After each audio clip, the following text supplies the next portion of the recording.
Perfect, Max. So 2026, we're hearing a lot of real world tokenization, a lot of blockchain projects are coming in, but I just wanted to understand the technology should be on the background, right? Not on the forefront. A lot of people are misusing this word, having different projects building on blockchain, but they're not solving problems, right? From your background, since you're the early adopter, how do you see things going? And do you think that the blockchain would earn the trust of a common man? Yeah, I think that's the difficult part, or the part where some people also disagree, right? The question is, should the end user actually know blockchain or touch blockchain, right? Not necessarily, I think. Right now we're at a point where we hope that it can be like the internet, right? You're using the internet every day, but do you really know how TCP/IP works? Right. Nobody knows. So I think this is where we're going, right? We can see that Wall Street is adopting like what they call DeFi wallet, right? So it's like CeFi, like traditional finance in the front and DeFi in the back kind of thing. And I think that's, in a way, it's a good thing because it's getting adopted. But the downside is obviously people sometimes forget there's crypto actually, right? So I think, and this is a point I was making yesterday at our side event as well, let's take a step back and see how far we have come as an industry, right? Crypto has had amazing success. It's just that nowadays it becomes adopted by traditional finance banks, Wall Street, right? And they play their own game in a different way, right? They don't play in shitcoins, right? And that takes some of the spice out of the whole space, right? Less speculation, less frenzy, right? Less 10x, 100x. And to be honest, that's why most people are here, right?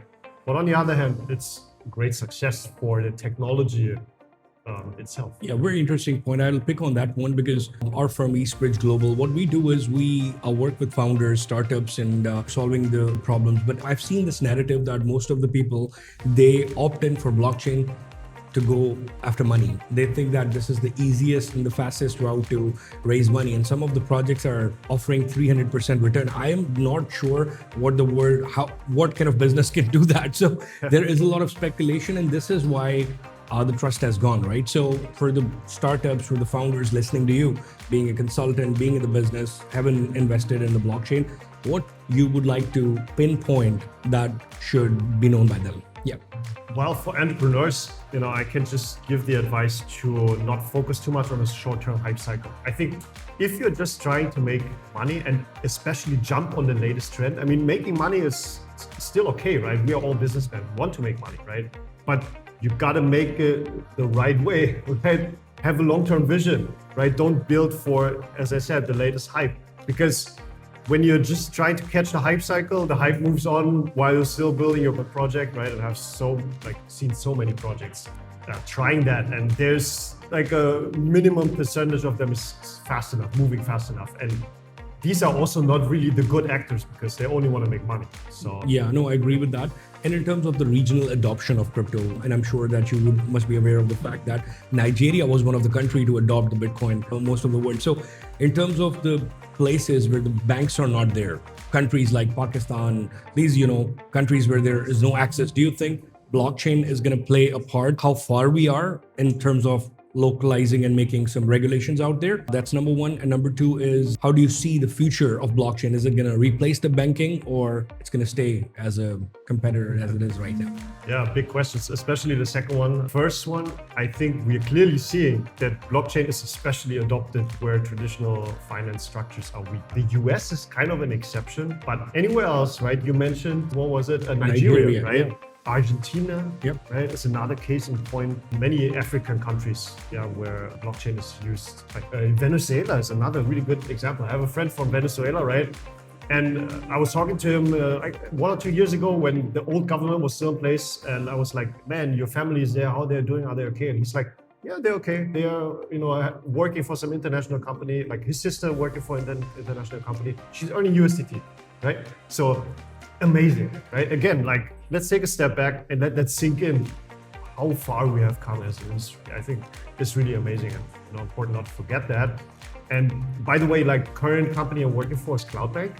And Cloudbank, is exactly trying to do that, being a new era, bank, as the name says, Cloudbank. I think it's, pretty obvious and good branding in this case. And we also hope to in these countries where the traditional finance structures are weak, to replace, TradFi to some extent. Excellent. Build a new kind of. Yeah, so we will close on that part, cloud bank, because most of the projects that we work with, when we try to implement blockchain, it gets complicated. Like a 60-year-old guy cannot create a wallet, and it's very difficult for them to adopt that and sign the transactions and all that. It's very complicated stuff, especially when you're doing it from the phone. So the cloud bank, how easy it is to integrate with the SMEs, with the projects, with the startups. Would love to hear about that. Our goal is to make it, very, very usable, for any kind of user, right? No matter you're a well-educated user from a developed market, right? Or, let's face it, right? As I just said, most of the potential customers for blockchain are most likely people in less developed countries who are less educated, right? And less used to checking transactions on Etherscan or whatever, right? So UI and UX is the key.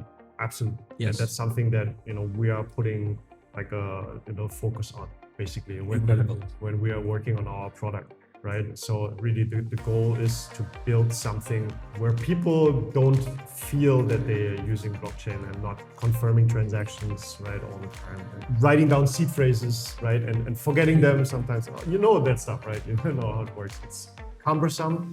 And it's insane that in the 21st century, right, you have to write down your seed phrase on a sheet of paper. So, but the technology is evolving, right?